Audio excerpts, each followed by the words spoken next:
Religious experience has been making the news lately.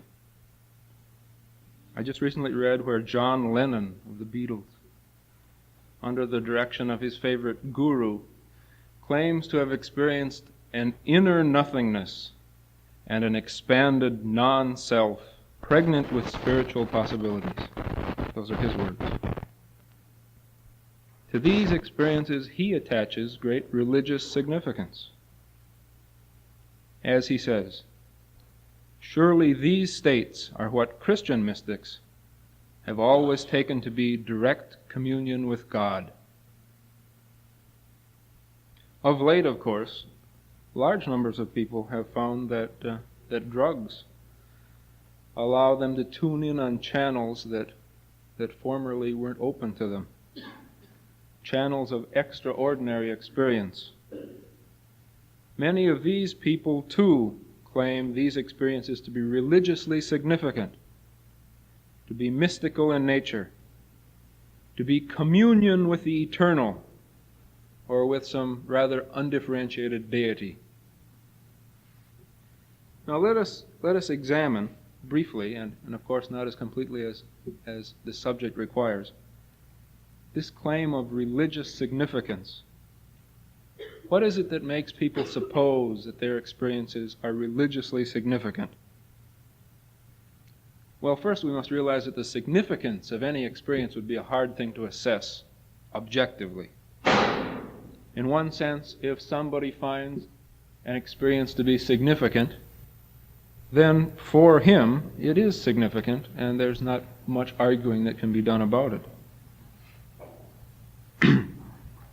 But while we may not wish to argue whether or not a person does or ought find any experience significant, we might question the sense in which the experience is religiously significant. We might also inquire what it is about these particular experiences, drug-induced states, for example, that might lead one to find them religiously significant. Let's propose an answer to the second question first. What might lead us to think drug-induced states were religiously significant? Well, in the first place, from all reports, these states are extraordinary. People report them as super vivid, sensuously captivating. They make ordinary aesthetic experience, which for most of us is quite exciting,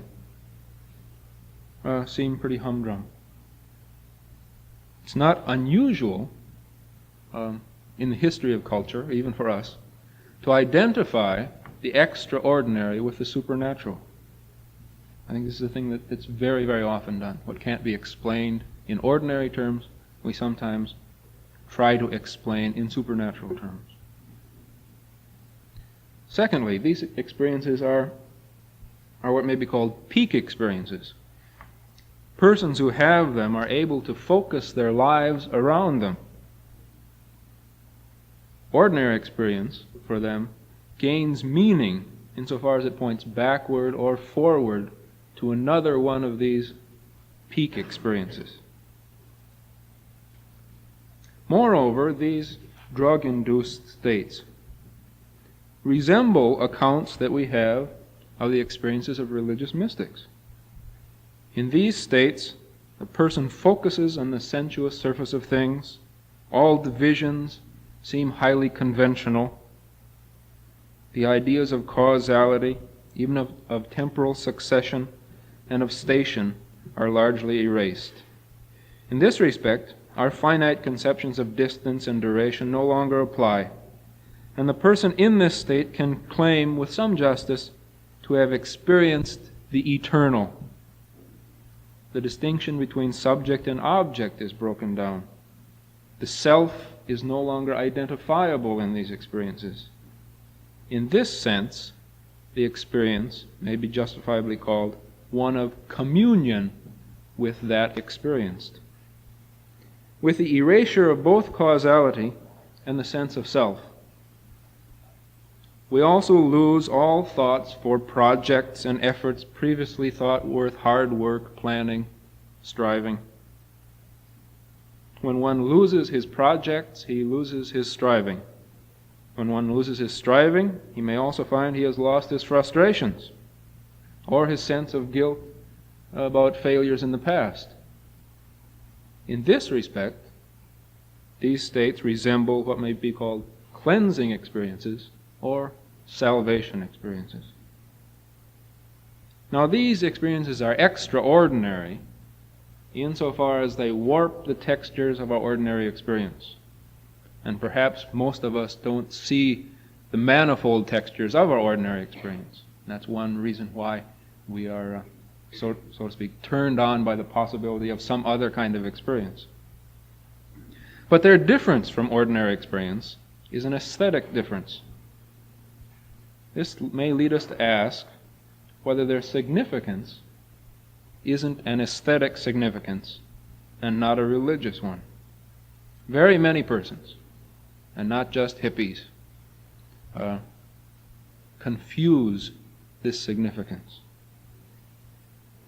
Let's look at some biblical accounts of some religiously significant experiences, of contacts with God. Let us abstract the characters which give these experiences their religious significance. Now, I'm sure you know or are well acquainted with the conversion experience of Saul on the road to Damascus. That might be one example. Or of Jacob wrestling with his man, whom he later declares to be God. But I'd like to read you two others. Now the boy Samuel was ministering to the Lord under Eli, and the word of the Lord was rare in those days. There were no frequent visions. At that time Eli, whose eyesight had begun to grow dim, so that he could not see, was lying down in his own place. The lamp of God had not yet gone out. And Samuel was lying down within the temple of the Lord, where the ark of God was. Then the Lord called, "Samuel, Samuel." And Samuel said, "Here I am," and ran to Eli and said, "Here I am, for you called me." But Eli said, "I didn't call. Lie down again." So he went away and he lay down. And the Lord called again, "Samuel." And Samuel arose and went to Eli and said, "Here I am, for you called me." But Eli said, "I didn't call, my son. Lie down again." Now Samuel did not yet know the Lord, and the word of the Lord had not yet been revealed to him. And the Lord called Samuel again the third time. And he arose and he went to Eli, and he said, "Here I am, for you called me." Then Eli perceived that the Lord was calling the boy. Therefore Eli said to Samuel, "Go lie down, and if he calls you, you shall say, 'Speak, Lord, for thy servant hears.'" So Samuel went and lay down in his place. And the Lord came and stood forth, calling as at other times, "Samuel, Samuel." And Samuel said, "Speak, for thy servant hears." Then the Lord said to Samuel, "Behold, I am about to do a thing in Israel, at which the two ears of everyone that hears it will tingle." Let me read another. Now the word of the Lord came to me, saying, "Jeremiah, before I formed you in the womb, I knew you, and before you were born, I consecrated you. I appointed you a prophet to the nations." Then I said, "Ah, Lord God, behold, I don't even know how to speak, for I'm only a youth." But the Lord said to me, "Do not say, 'I am only a youth.' For to all to whom I send you, you shall go, and whatever I command you, you shall speak. Be not afraid of them, for I am with you to deliver you." Then the Lord put forth his hand and touched my mouth, and the Lord said to me, "Behold, I have put my words in your mouth. See, I have set you this day over nations and over kingdoms, to pluck up and to break down, to destroy and to overthrow, to build and to plant." Now, what are the characteristics of this kind of experience? In the first place, there is no erasure of the distinction between man and God. If anything, there's a heightening of the distinction. There is really no communion with God here. There is a communication between God and man. the subject is called by name, or in Jacob and Saul's case, is given a new name. There is no forgetting of the self, no identifying of the self with God.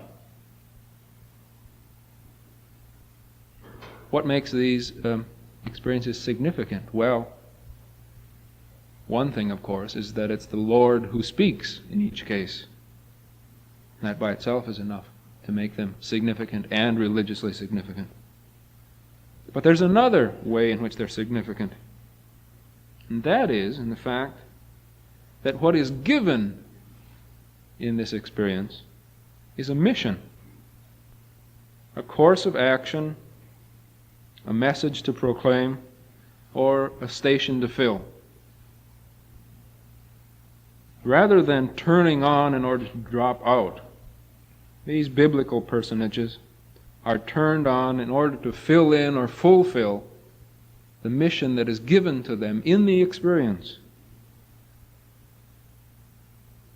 The significance of the experience, then, is not in the aesthetic wonderment of it. It's not in the occasion itself. It's in the task assigned and the task undertaken.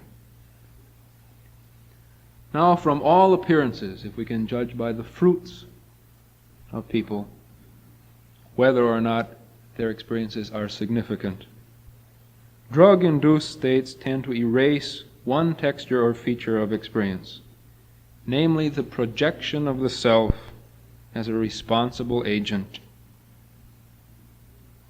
The hippie tends to lose just exactly what Samuel, Jeremiah, Isaiah, Saul gained, namely a calling and a name in the sight of God.